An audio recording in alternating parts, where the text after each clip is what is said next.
les rebelles Houthis. 9949. De trahir. Quel était son parcours?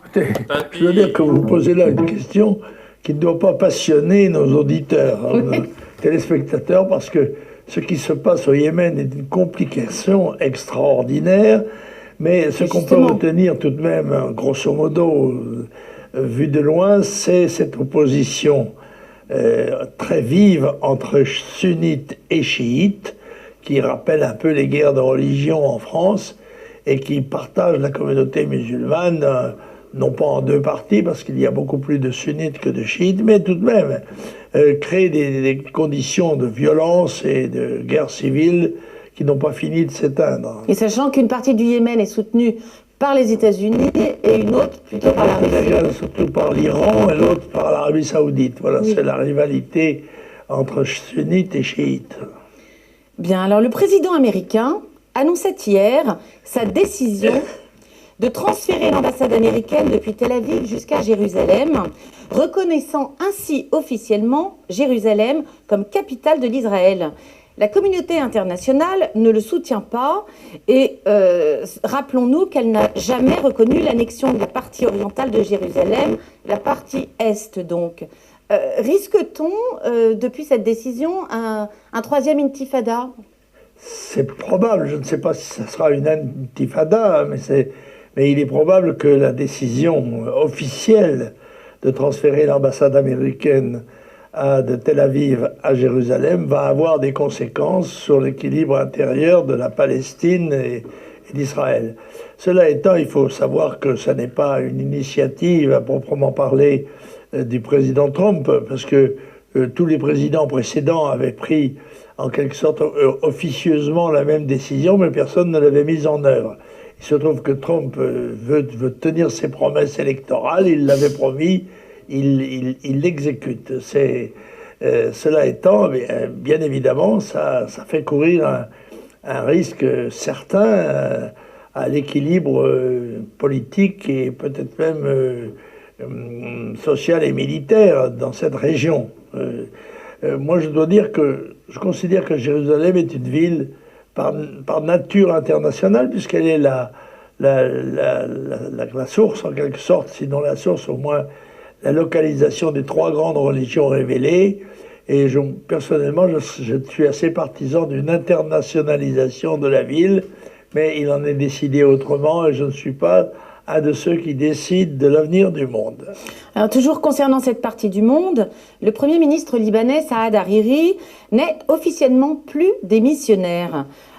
Il faut suivre, non, cette oui, là politique. aussi, c'est pas facile à suivre parce que le fils de M. Hariri, qui fut assassiné, vous le savez, dans un attentat qu'on a attribué d'ailleurs à l'époque aux Syriens, est président et Premier ministre, donc il a donné sa démission. Il est parti en Arabie Saoudite, dont on le disait prisonnier. Il semble qu'il en soit revenu librement. Et là, il reprend sa démission. C'est ce qu'on appelait l'Orient lointain et compliqué. Oui. Bien que ce soit le Proche-Orient. C'est le moins qu'on puisse dire. Le président russe Vladimir Poutine se représentera, ça y est, c'est officiel, aux prochaines élections présidentielles russes. L'aviez-vous prévu ? Je pense qu'il a des chances d'être réélu. Personnellement, je dois dire que je suis assez partisan de Vladimir Poutine, qui a réussi à faire la transition, à conduire la transition d'un pays communiste à un pays plus libre, ce qui n'est pas, selon certains, assez libre, mais tout de même, il y a des progrès considérables et je le considère plutôt comme un ami de l'Occident que l'ennemi qu'était la Russie il y a encore quelques décennies. Les nationalistes corses ont emporté haut la main le premier tour des élections territoriales. Vous y attendiez-vous et pensez-vous que l'indépendance de l'île de Beauté est envisageable ? C'est pas haut la main, ça serait plutôt haut le pied, mais oui. En l'occurrence, puisque l'élection n'a pas obtenu 50% de participation. Alors le succès des nationalistes est relatif, si vous voulez, et ne saurait, à mon avis, en aucun cas entraîné l'indépendance de l'île, dont d'ailleurs il n'est pas certain qu'elle puisse survivre sans la tutelle ou la participation à la France. Moi, je serais très peiné parce que j'aime beaucoup la Corse. Je tiens les Corses pour des Français, même si certains d'entre eux ont un goût d'autonomie qui peut se comprendre, après tout, compte tenu de leur ultramarinisme. Alors la France est descendue à la 37e place parmi 50 pays, quant au niveau de compétences en compréhension de lecture de ses élèves de 4e, c'est-à-dire l'avant-dernière année de collège. La dictée quotidienne deviendra donc obligatoire dès la rentrée 2018. Approuvez-vous cette mesure, Président? Il y a à l'abaissement du niveau des études primaires, en l'occurrence, plusieurs raisons. Certaines sont, je dirais, liées aux évolutions de la technologie. Il est bien évident que les enfants qui ont l'habitude de jouer avec leur ordinateur, avec leur tablette, n'ont pas l'esprit à l'écriture. Je crois d'ailleurs que l'écriture est une discipline pénible, la plus pénible sans doute des acquisitions de savoir, et il n'est pas certain que la génération actuelle sache écrire. Il y a pourtant un proverbe qui dit « âne de nature qui ne sait pas lire son écriture ». Et c'est vrai qu'on lit moins parce qu'il y a aussi d'autres moyens d'information concurrents et plus séduisants parce qu'ils ont la capacité, qu'a d'ailleurs en général le showbiz, de distraire, c'est-à-dire d'attirer l'attention sur d'autres sujets que ceux qui généralement préoccupent les hommes, qui sont leur sécurité, le travail, la santé, la famille, etc. Voilà, c'est un fait. Alors peut-on y remédier par des moyens pédagogiques, parce que la responsabilité de l'éducation nationale est aussi très grande dans cette affaire. Le laisser-aller d'un certain nombre d'éducateurs, enfin, ou d'instituteurs, de professeurs des écoles, n'est pas pour rien non plus dans cette décadence. Mais je crois que cette décadence touche l'ensemble de la société qui s'affaisse progressivement au moment où elle devrait se redresser. Ceci est lié aussi à des phénomènes démographiques. Nous sommes en perte, toute l'Europe et la France sont en perte de force démographique par rapport à un monde qui, lui, au contraire, explose. Et cela, c'est sans doute le destin du monde qui s'y inscrit. Alors l'affaire de la croix de Ploërmel pourrait trouver enfin son épilogue. Le diocèse de Vannes pourrait, à ses frais, déplacer la statue de Saint Jean-Paul II sur un terrain qu'il aura, bien entendu, préalablement acheté. Qu'en pensez-vous? Oui, à Byzance, on discutait du sexe des anges. Les édiles discutaient du sexe des anges pendant que les troupes de Méhémet envahissaient la ville avant de les égorger. Alors ce genre de débat me paraît extraordinaire, et qu'on ne puisse pas, en Bretagne, élever un monument avec une croix me paraît déjà symbolique de la décadence de nos mœurs et du recul de la civilisation et de la tradition. À moins, si on trouve une solution qui évite le conflit, on évite le conflit par tous les moyens maintenant. Hein. Donc on va transporter le monument sur un terrain privé, ce qui permettra de le maintenir. Enfin bref, tout cela me paraît hors de proportion avec les problèmes qui se posent dans notre pays, et en particulier celui de l'immigration massive et déferlante qui va sans doute, sauf volonté de redressement exceptionnel, submerger et la France et l'Europe. Alors on a appris les décès successifs de deux personnages énigmatiques, un de la culture, Jean d'Ormesson, et un grand artiste, un rocker, Johnny Hallyday. Vous vouliez vous exprimer à leur sujet respectivement? Oui, je dois dire que c'est la première fois que le Figaro consacre sa première page, non pas aux événements du monde et de la France, mais à des personnalités. La première, c'était vrai, un de ses collaborateurs, M. d'Ormesson, et l'autre, quelques jours plus tard, Johnny Hallyday. Heureusement qu'ils ne se sont pas télescopés dans le temps, parce qu'on ne sait pas celui des deux, ou plutôt on sait que c'est Johnny qui aurait certainement surclassé d'Ormesson. Mais enfin, c'est ainsi. Bon, l'un d'eux est un académicien qui a eu de la chance toute sa vie, qui a écrit beaucoup de livres et qui, en ce sens, a illustré sa profession.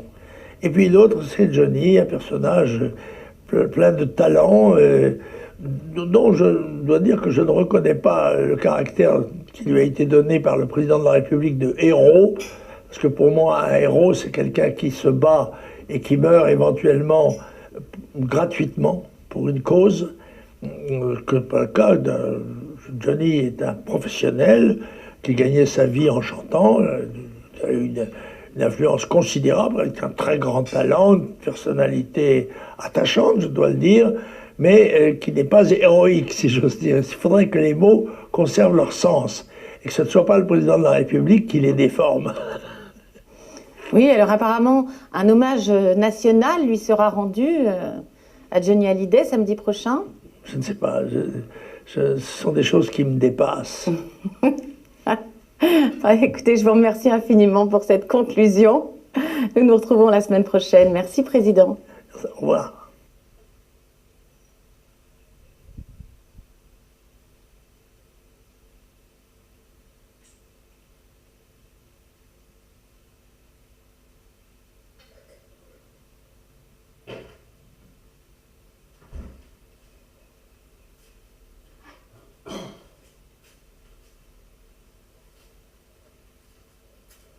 Il est plus d'or. 49, on l'a dit.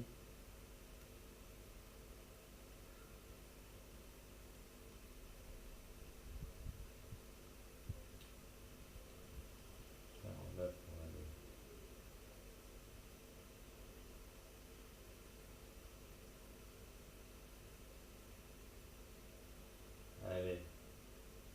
9948. Et sans transition.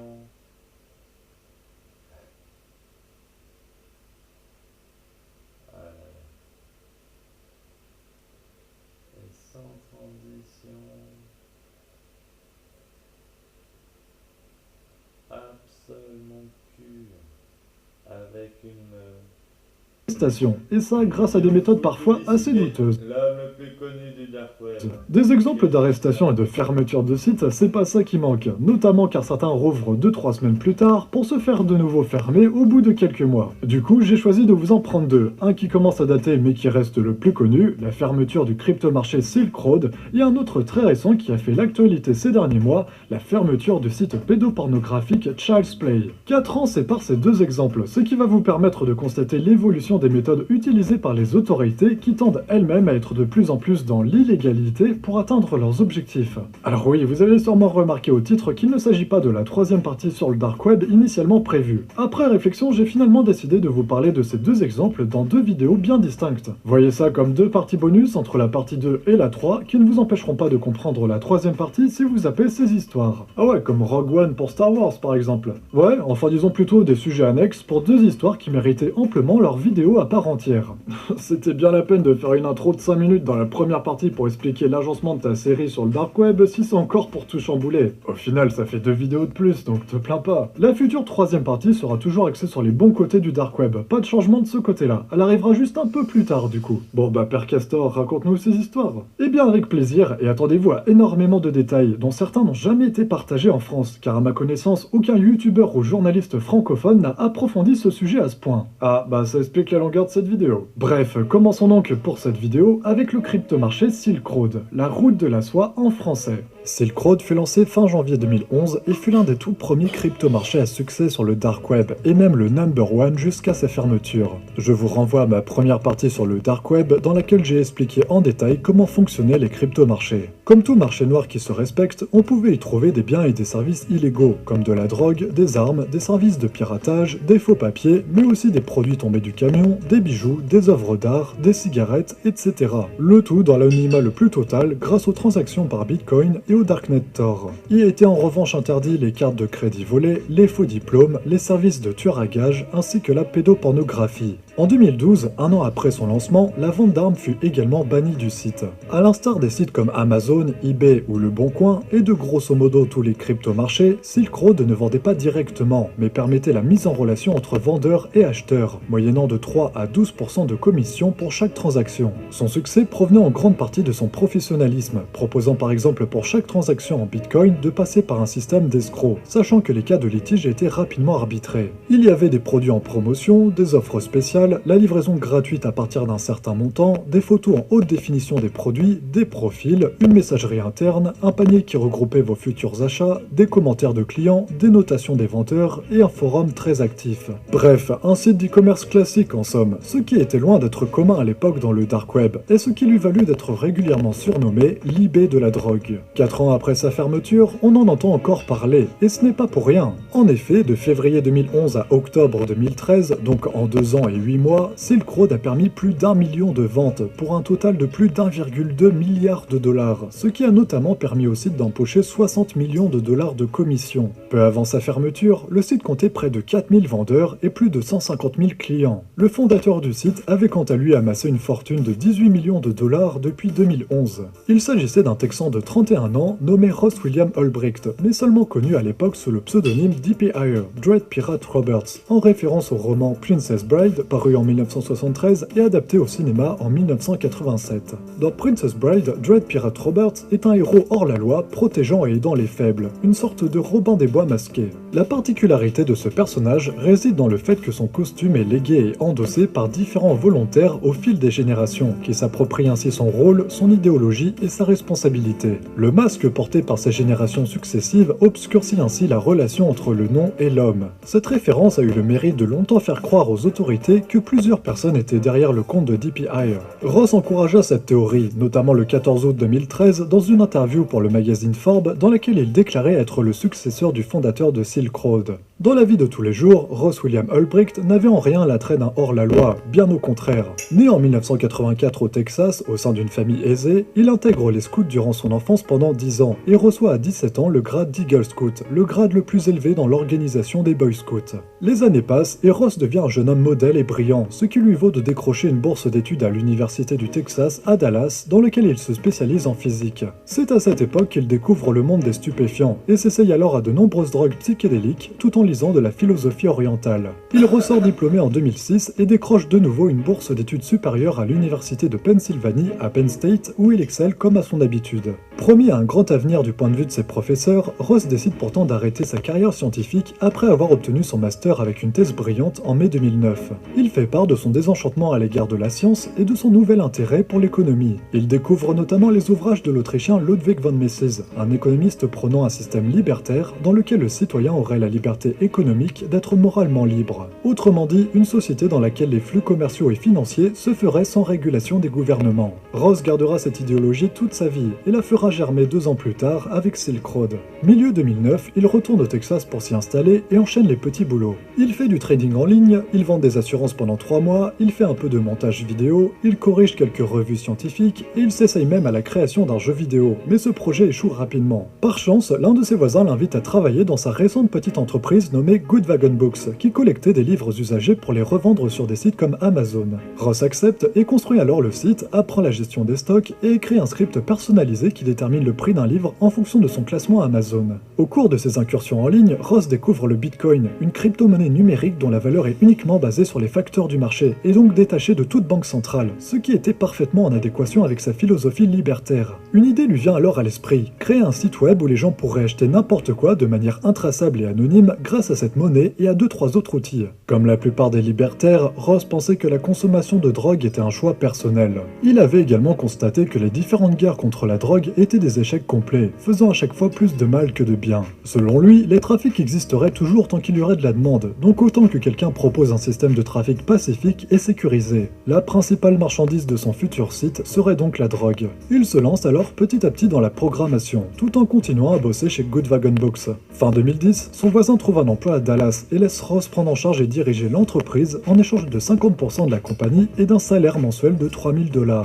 Dans l'entrepôt de Good Wagon Books, Ross supervise 5 5 étudiants à temps partiel qui trient, enregistrent et organisent les 50 000 livres sur les étagères qu'il a lui-même construites. Tout se porte pour le mieux, mais un accident arrive début janvier 2011 en pleine nuit. Toutes les étagères s'effondrent les unes sur les autres comme des dominos, détruisant tout l'intérieur de l'entrepôt et une bonne partie des livres. Depuis quelque temps, d'après les écrits de son journal de bord, Ross se désintéressait de plus en plus de cette entreprise, ses pensées étant davantage tournées vers son futur site. La destruction soudaine de son entrepôt le conforta dans l'idée de fermer cette entreprise, avec l'accord de son associé, ce qui lui permit d'être à temps plein sur son site. Il le programma tout seul, en apprenant le codage en autodidacte via le logiciel Code Initer pour écrire le site. Poussé par l'échec de ses précédentes entreprises, il était déterminé à faire de Silk Road un succès mondial. Fin janvier, le crypto-marché Silk Road, spécialisé dans un premier temps dans la vente de drogue, fut mis en ligne dans le dark web.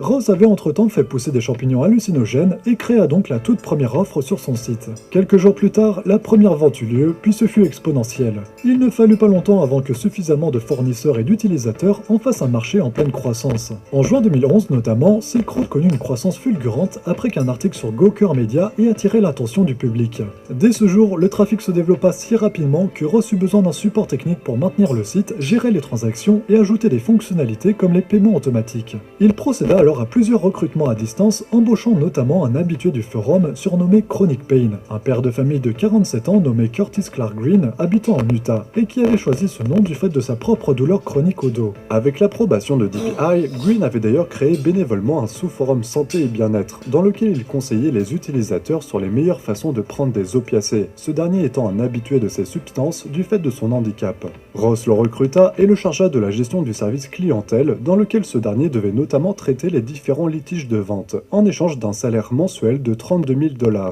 Comme pour chacun de ses employés, DPI lui demanda un scan de son permis de conduire en signe de fidélité. Mais de son côté, DPI restait un mystère total, même pour ses employés. Cet article de Gawker, énormément relayé en juin 2011, eut également le mérite d'attirer les foudres du sénateur Charles Schumer, qui chargea les autorités de faire tout leur possible pour fermer ce site. En janvier 2012, un an après l'ouverture de Silk Road, le département de la sécurité intérieure des États-Unis décide alors de former un groupe de travail pour lutter contre le site. Des agents de la DEA, des services secrets et de l'inspection postale des États-Unis se portent volontaires. Le groupe prend forme à Baltimore et lance rapidement l'opération baptisée Marco Polo, en référence à l'explorateur qui utilisait régulièrement la route de la soie. Plusieurs agents s'inscrivent alors sur Silk Road et se font passer pour des acheteurs ou des vendeurs, dans le but de connaître sur le bout des doigts le fonctionnement du site et dans l'espoir de se rapprocher de ses administrateurs grâce au forum. Un mois plus tard, Ross déménage à San Francisco pour se rapprocher de la Silicon Valley et poste un long message sur le forum intitulé « Qui est Silk Road ?», dans lequel il fait part de son nouveau pseudonyme, Dread Pirate Roberts, remplaçant alors le simple mot admin.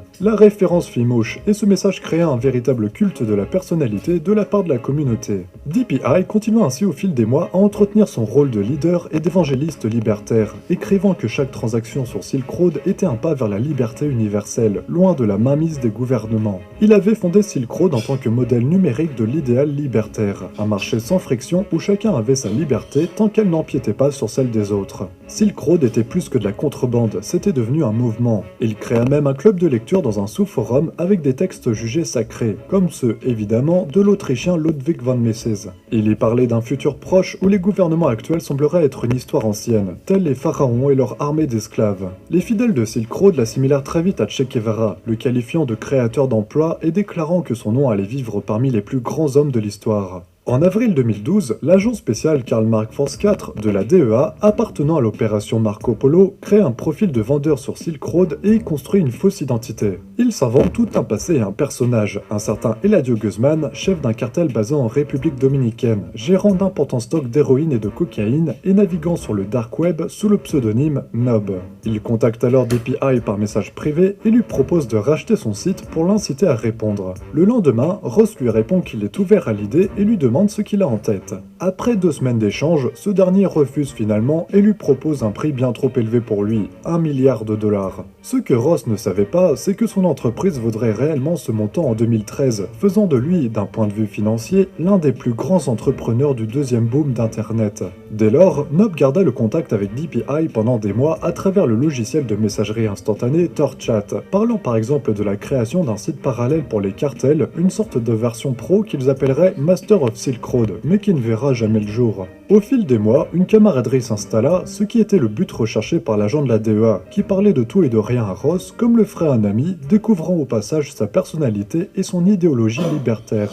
Début décembre 2012, Nob se plaint à DPI de ne pas trouver un acheteur ayant suffisamment les reins solides pour acheter 1 kg de cocaïne. Ross transfère alors cette demande à l'un de ses plus fervents administrateurs, Chronic Pain, chargé pour rappel du service clientèle du site. Ce dernier fait alors l'erreur de lui fournir son adresse personnelle en lui proposant d'utiliser sa propre maison comme lieu d'échange et de stockage. Les membres de l'opération Marco Polo ne pouvaient pas rêver mieux et lui envoient alors réellement la marchandise, soit 27 000 $ de cocaïne. Quelques secondes après que Chronic Pain ait ouvert le colis, le SWAT et la DEA débarquent chez lui et procèdent à son arrestation pour possession de 1092 grammes de cocaïne. L'agent spécial Karl Mark Force 4, le fameux Nob, est lui aussi sur place, ainsi que son coéquipier Sean Bridge, un agent des services secrets. Ce dernier profite de leur mainmise sur le compte administrateur pour saisir 350 000 $ en bitcoins appartenant au portefeuille de différents membres. Durant son interrogatoire, Chronic Pain supplie les agents de ne pas rendre son nom public, car cela signerait son arrêt de mort. Les agents n'en tiennent pas compte et l'envoient en jugement. Ross constate l'absence soudaine de son administrateur et les vols de bitcoins commis au même moment, dont il fait très vite le rapprochement. Après une simple recherche sur Google, il tombe alors sur un article révélant son arrestation pour possession de cocaïne. Quelques jours plus tard, Chronic Pain est libéré sous caution et rentre chez lui. DPI demande alors à Nob, qui s'était également inventé un faux passé de criminel, d'envoyer des gars à lui chez Chronic Pain pour le torturer et le forcer à rendre l'argent. Le 21 février 2013, Carl met alors en scène la torture de Chronic Pain dans une chambre d'hôtel avec son coéquipier Sean Bridge et un inspecteur postal de Baltimore, en faisant semblant de l'étouffer à plusieurs reprises dans un bain, le tout filmé pour être envoyé à Ross. Au même moment, DPI discute avec son mentor et conseiller, un certain Simon, également connu sous le pseudonyme Variety Jones. Ce dernier aidait Ross à gérer les finances, le codage, la sécurité et l'administration de Silk Road. C'était d'ailleurs lui qui avait proposé à Ross de se surnommer Dread Pirate Roberts, en lui expliquant au passage la référence. Lorsque l'affaire des bitcoins volés arrive dans leur discussion, Simon incite DPI à utiliser la manière forte pour montrer l'exemple, autrement dit, tuer Chronic Pain. Quelques heures plus tard, avant que Nob ait pu envoyer la vidéo, DPI le contacte de nouveau et lui demande cette fois-ci de tuer Chronic Pain en échange de 80 000 $, de peur que ce dernier balance tout aux autorités. Comme tant de révolutionnaires avant lui, l'idéaliste était devenu un idéologue, prêt à tuer pour sa vision bien aimée, considérant que la réussite de son projet était plus importante que la vie d'une personne. L'équipe de Carl crée alors le faux meurtre de Chronic Pain, forçant ce dernier à simuler sa propre mort, et envoya les preuves à DPI. Ross ne récupéra pas les bitcoins volés, mais envoya comme promis les 80 000 $ sur le portefeuille de bitcoins de Nob. Au deuxième trimestre 2013, la popularité toujours grandissante de Silk Road attirait de plus en plus d'hackers Black Hats voulant se frotter à ses protections. Ces derniers avaient notamment compris comment lancer des attaques par déni de service sur Silk Road, et Ross était obligé de leur payer 50 000 $ par semaine pour stopper ces cyberattaques. Le 3 mai 2013, certains pirates avaient d'ailleurs réussi à faire crasher le site pendant une semaine. De nombreux utilisateurs s'étaient demandé si cette attaque avait été commanditée par l'un des nouveaux cryptomarchés concurrents, ces derniers ne faisant jamais de cadeaux à leurs adversaires sur le dark web.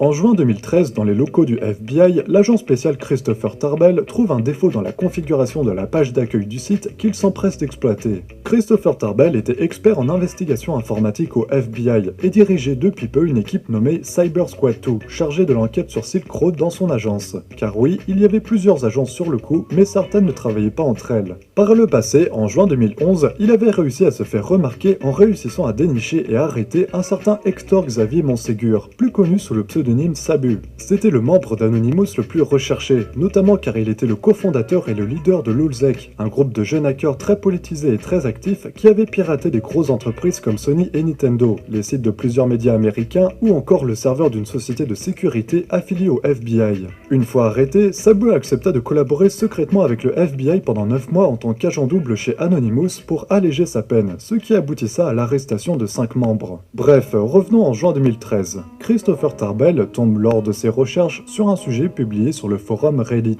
Un utilisateur avertissait les membres d'une mauvaise configuration sur Silk Road qui faisait que l'adresse IP du site fuyait. Autrement dit, elle n'était pas si bien cachée par les nombreuses couches de Tor. Le trafic de données du site transitait en effet par ce darknet, qui je le rappelle, est un réseau chiffré et anonyme de serveurs répartis dans le monde entier, conçu pour brouiller les pistes. DPI avait été averti du problème mais avait ignoré l'avertissement. Le succès de Silk Road semblait l'avoir rendu arrogant, jusqu'à ce que sa vanité croissante en devienne une faiblesse. Il avait baissé sa garde, disant avec confiance à ses collègues que le serveur ne serait jamais trouvé. Christopher et son équipe se sont alors empressés de vérifier ça. Ils rentrèrent plusieurs noms d'utilisateurs avec de mauvais mots de passe et collèrent des données dans les champs d'entrée tout en utilisant un vieux logiciel gratuit pour analyser le trafic réseau et collecter les IP communiquant avec leur machine. Le 5 juin 2013, après avoir regardé les adresses IP pendant des heures, Christopher s'arrêta sur une en particulier, 193 107 86 49. Cette adresse IP, transmise par les serveurs de Silk Road pour valider la connexion, ne correspondait à aucun relais Tor recensé. Christopher saisissa alors cette adresse IP sur un navigateur classique, appuya sur Entrée et là, la page de connexion de Silk Road s'afficha, ce qui fit éclater de joie l'équipe. C'était là la preuve qu'ils avaient trouvé la vraie adresse IP du serveur utilisé pour Silk Road. Il semble que Ross avait omis de suivre à la lettre la procédure très stricte de ce darknet pour masquer à 100% le passage des données de son crypto-marché. Sa programmation d'autodidacte avait eu ses limites. En profitant de cette faille dans ce dispositif, il devint alors très facile de tracer et localiser le serveur possédant cette adresse IP, qui appartenait à un hébergeur installé en Islande, un centre nommé Tor Data Center.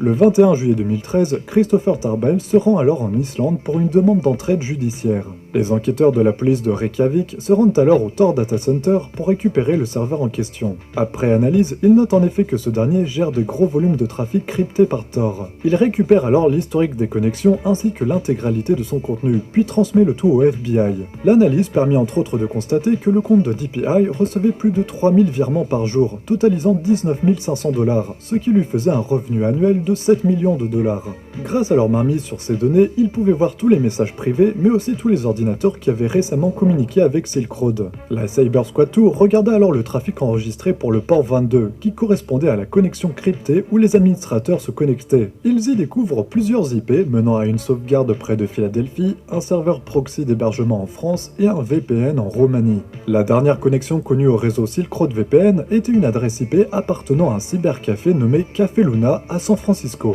Christopher découvrit en lisant les messages privés de DPI que ce dernier n'avait pas que commandité le meurtre de Chronic Pain, mais également celui d'un internaute surnommé Friendly Chemist, qui menaçait de révéler les identités de milliers d'autres utilisateurs. Le 31 mars 2013, un utilisateur surnommé Red and White s'était alors proposé pour régler ce problème, moyennant 300 000 $. Ross n'ayant payé que 80 000 $ à Nob, ils arrivèrent à un accord pour 150 000 $, soit 1655 bitcoins à l'époque. Le lendemain, Red and White informait DPI de l'exécution du contrat, mais également que le gars en question travaillait avec un autre internaute connu sur Silk Road sous le pseudonyme Tony76, un escroc tristement célèbre sur la plateforme. Ross n'hésita pas à l'ajouter à la facture, ainsi que ses 3 colocataires, dans l'éventualité où ces derniers seraient aussi impliqués. On apprit bien plus tard, en 2015, que Red and White faisait en fait partie de l'équipe de Friendly Chemist et Tony76, ces derniers ayant élaboré un plan pour soutirer de l'argent à Ross en le menaçant puis en se faisant passer pour mort. Bref, en juin 2013, Ross créa un forum VIP appelé StaffChat pour ses administrateurs, dans lequel il leur fit part de la pression qui le dévorait petit à petit et qu'il avait besoin de vacances. Dans les jours qui suivirent, il se permit en effet quelques jours de repos, laissant les opérations quotidiennes à ses lieutenants. Le 11 juillet 2013, un agent d'Homeland Security Investigation, nommé Jared Dayagayan, arrête une modératrice du forum de Silk Road surnommée Cyrus et la persuade de coopérer. Celle-ci devient alors plus active sur Silk Road, ce qui lui permet de grimper rapidement les échelons, passant de simple modératrice à administratrice et ainsi de rejoindre le staff chat créé par Ross. Jared Dayagayan avait eu connaissance de Silk Road quelques mois plus tôt en interceptant plusieurs colis de médicaments à la douane de l'aéroport international de Chicago et avait alors décidé de s'y intéresser de plus près. Le 26 juillet 2013, des agents de la sécurité intérieure frappent à la porte de Ross William Ulbricht, habitant alors à San Francisco avec 2 colocataires, pour lui présenter 9 fausses pièces d'identité, chacune avec une photo de lui, des noms et des adresses différentes. Quelques jours avant, les douanes avaient intercepté un paquet en provenance du Canada destiné à son adresse et l'avaient remis aux autorités. Ross William Ulbricht joue la carte de l'innocence et répond à peu de questions, ce qui lui permet de s'en tirer, les autorités n'ayant à ce moment précis pas assez de preuves pour l'arrêter. Avant que les agents ne partent, Ross leur fit part que n'importe qui aurait pu lui expédier de la drogue ou des faux papiers via Silk Road, ce qui eut le mérite d'étonner les agents car il n'était n'était pas là pour parler de ce site web qu'il ne connaissait pas. En vrai, Ross avait commandé ces fausses pièces d'identité afin de pouvoir louer des serveurs supplémentaires pour faire face à la croissance ininterrompue de Silk Road et aux défis de sécurité. Effrayé par la visite, Ross déménage à nouveau peu de temps après dans une autre sous-location dans le quartier Glen Park de San Francisco. Un mois après l'arrestation de Cyrus par Jared Deyagayan, Christopher Tarbell, ayant eu vent de l'affaire, appelle ce dernier et l'invite à travailler avec lui et son équipe à New York. Le même jour, durant une réunion concernant le Bitcoin, Christopher fait la connaissance de Gary Alford, un agent de l'IRS, la police fiscale américaine. Ce dernier lui fait part de sa trouvaille quelques mois plus tôt. Gary Alford avait compris que quiconque avait lancé Silk Road avait essayé d'en faire la promotion sur des sites du web visibles avec des auditoires partageant les mêmes idées. Il avait alors fait de simples recherches Google durant l'été 2013 et avait trouvé une mention dans le forum chromery.org le 27 janvier 2011, quelques jours après le lancement de Silk Road. Un utilisateur nommé Altoid parlait de ce nouveau site qui permettait d'acheter et de vendre n'importe quoi en ligne anonymement. En saisissant le pseudonyme Altoid sur Google, Gary Alford trouva une autre publication à ce nom sur le site Stack Overflow daté du 16 mars 2013. Altoid y demandait quelques conseils, notamment sur la méthode pour se connecter à un service caché Tor en utilisant curl en PHP. Mais la trouvaille la plus intéressante fut l'une de ces publications postées en octobre Ouais, fuck up 2011 ça, là. sur un forum de Un soleil plutôt. C'est plus sympa le soleil.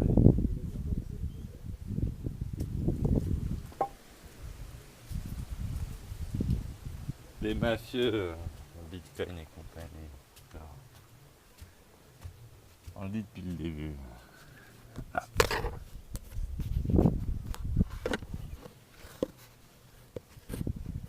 Coucher de soleil, si tu le vois.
Tiens, on va tester comme ça.